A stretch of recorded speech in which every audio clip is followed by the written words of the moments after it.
há muitas formas de matar um coelho, não é? A melhor forma é dar-lhe uma pancada na cabeça, mas há muitas formas de matar o coelho. O senhor acha que as Forças Armadas estão no limite daquilo que é exigível em termos de resposta? Sim, em termos operacional, acho que sim. Quer dizer, não em termos da possibilidade de racionalizar meios nos comandos, nos Estados-Maiores, naquilo que eu disse, basicamente. Qual é a área que está mais carenciada, digamos assim? Onde se nota mais dificuldade de resposta? Há setores que estão identificados? Quer dizer, eu já lhe disse que neste momento é basicamente os equipamentos que exigem, para ser utilizados, mais dinheiro. Quer dizer, é o caso dos meios navais, é o caso dos meios aéreos, são esses, isso é que, e nomeadamente também no exército, os carros de combate, etc, é mais difícil treinar os meios, etc. Aqueles carros de combate, os Panduro, o que é que andam a fazer? Pertencem às unidades, algumas que podem ser projetadas para o exterior, mas o programa dos Panduro ainda não acabou. A certa altura o governo entendeu, por razões até empresariais, que a empresa não estava a corresponder aos termos do contrato, faltam algumas viaturas que são muito importantes, mas, de facto, por exemplo, no que respeita aos equipamentos, pararam praticamente todos os programas que não tinham começado, pararam, nomeadamente alguns que são absolutamente indispensáveis e proporcionam redução de efetivos, que é curioso, por exemplo, os helicópteros. Sim. A modernização do material faz diminuir a necessidade pessoal. Isto é, se o exército tiver helicópteros, praticamente o exército português é o único exército da NATO que não tem helicópteros, se o exército tivesse helicópteros, era possível fazer uma série de operações muito melhor do que não tendo helicópteros, com menos pessoal. Portanto, poupava-se dinheiro. É claro que essas contas não podem ser feitas, digamos assim, no ato da compra dos helicópteros, tem que ser feita no prazo de duração dos helicópteros. Isto é relativamente ao gasto pessoal e ao gasto de helicópteros. Portanto, há aqui todo um trabalho que tem sido feito e que os Estados-Membros estão a fazer e que o Governo está interessado em que se faça, por isso é que lança o planeamento estratégico, o ciclo do planeamento estratégico, e que é preciso parar, deixar que acabe. Não é preciso assim tanto tempo. Em 6 meses, isto, se houver vontade de fazer bem feito e rapidamente, isto acaba. Agora, assim não.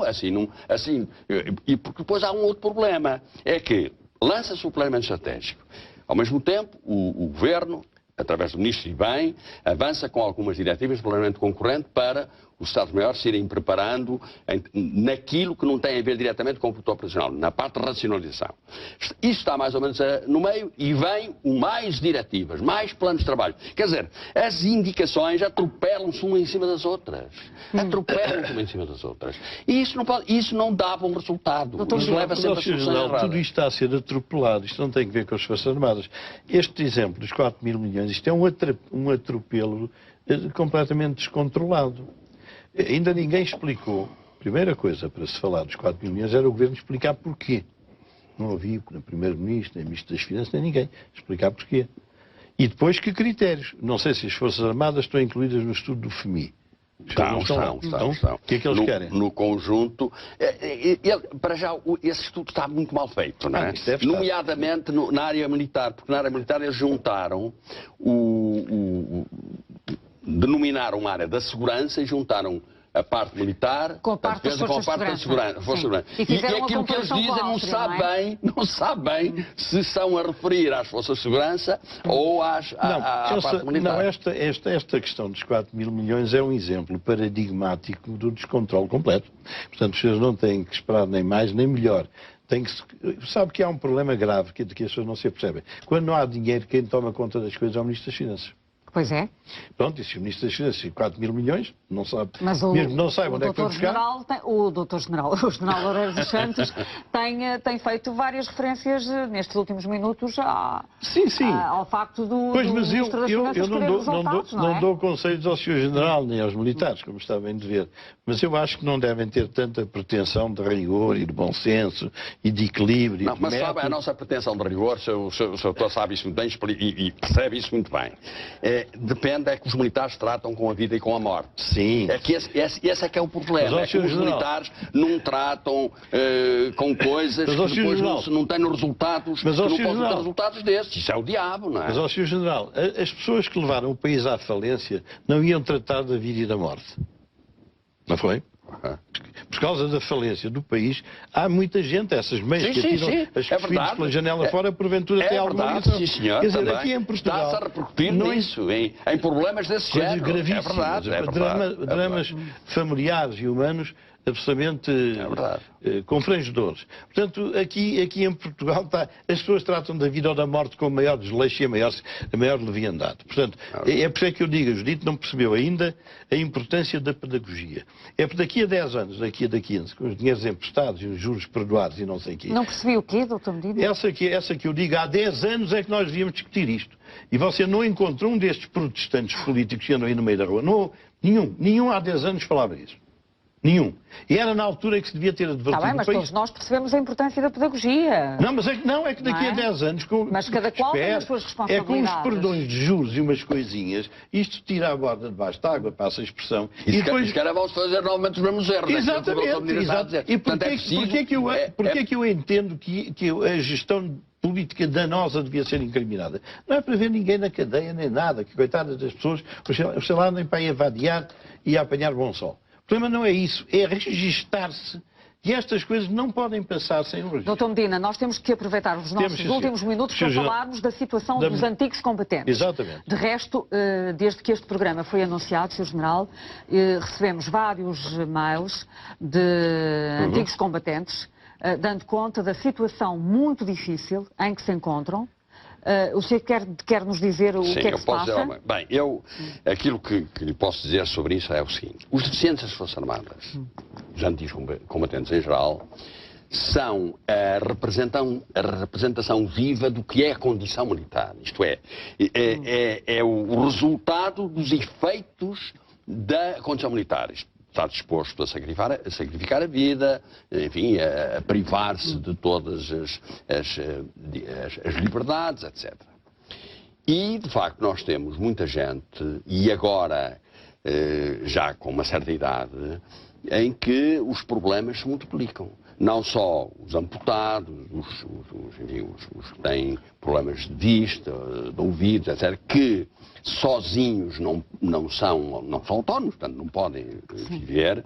Alguns estão a perder as companheiras, etc. Portanto, precisam de ter uma assistência diferente daquela que têm tido até agora, nomeadamente de instalações tipo lar, e eles estão a lutar por isso.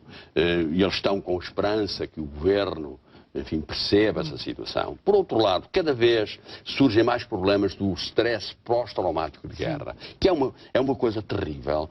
Já estão a surgir problemas desses com o pessoal que teve recentemente nos teatros de operações atuais, no Afeganistão, no Kosovo, etc. Já temos problemas de stress traumático de guerra por causa disso. E, portanto, é preciso ter muito em consideração as necessidades desse pessoal. Aliás, quando a gente pensa, por exemplo, no apoio de saúde e da importância que é esse apoio de saúde, essa garantia de saúde aos militares se manter, e há pessoas que têm dúvidas se isso vai acontecer ou não, está relacionado com toda esta necessidade também, desta panóplia de elementos que sacrificaram a vida. Mas será que essas pessoas não têm sido tratadas com a necessária dignidade? Eu julgo que, do modo geral, apesar de tudo, tem havido respostas positivas. Quer dizer, os governos, é claro, muitas vezes não estão atentos a estas questões, não dominam estes problemas, nem têm sensibilidade para eles. Mas quando lhes chamam a atenção, ou os responsáveis militares, ou diretamente, ainda há pouco tempo, enfim, houve membros do Governo da área da Defesa que foram aos deficientes das Forças Armadas e fizeram algumas promessas que me parece que têm pés para andar.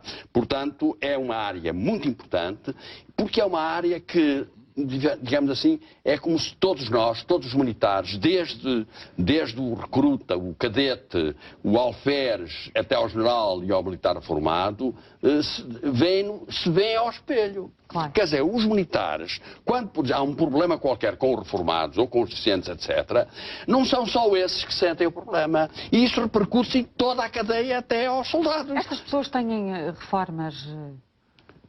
Tem alguma assistência, tem reformas, são correspondentes aos postos. Não é? Sim, aos postos que tinham quando estavam ativos. Exatamente. Mas estamos a falar de valores...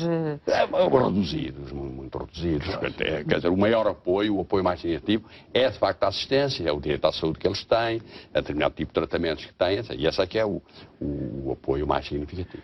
Não, e acima de tudo, eles ficaram, muitos deles assim, mas eles não pediram para ir a tiros. Claro. Exatamente, porque há esse problema. Por exemplo, uma das coisas que em nenhum desses documentos de trabalho aparece é a possibilidade de regressarmos ao serviço militar obrigatório. Isso é uma solução, porque o serviço militar obrigatório não é totalmente, porque hoje em dia os equipamentos militares não são muito compatíveis com o serviço de 8 meses, 9 meses, não são muito compatíveis. Mas há muito trabalho, muitas áreas da área militar, assim como não é compatível a componente operacional do Exército, por exemplo, porque a componente operacional tem que estar permanentemente treinada e com capacidade para atuar a qualquer momento. Agora, há muitas áreas onde isso é possível. E aí havia uma grande diminuição de custos.